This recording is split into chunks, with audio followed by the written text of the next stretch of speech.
검찰이 윤석열 대통령에게 소환을 통보한 날은 김용현 전 국방부 장관이 구속된 직후였습니다. 이젠 이번 사태의 정점, 윤석열 대통령에 대한 본격 조사에 나선 셈인데 2차 소환 통보 역시 곧 이뤄질 것으로 보입니다. 김범주 기자가 보도합니다. 검찰이 윤석열 대통령에게 소환 통보를 한 시점은 지난 11일입니다.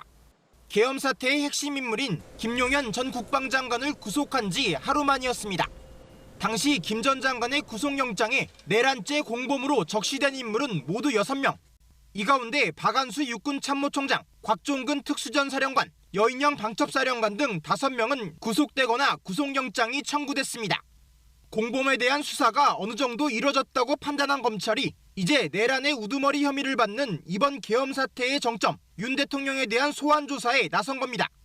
검찰은 지난 11일 윤 대통령에 대해 소환 조사를 통보한 이후에도 정성우 방첩사령부 1차장과 나승민 방첩사 신원보안실장 등 비상계엄 사태 당시 실무를 맡았던 중간급 군 간부들도 소환해 혐의 다지기에 주력했습니다. 핵심 피의자 상당수의 신병과 진술을 확보한 만큼 윤 대통령에 대한 2차 소환 통보 역시 조만간 이뤄질 전망입니다. 만약 윤 대통령이 조사를 계속 거부할 경우 소환 불응을 이유로 검찰이 체포영장을 신청해 신병 확보에 나설 가능성도 있습니다. 다만 긴급 체포의 경우 대통령실 경호처 등의 협조가 필요한 만큼 쉽지 않을 것으로 보입니다. KBS 뉴스 김범주입니다.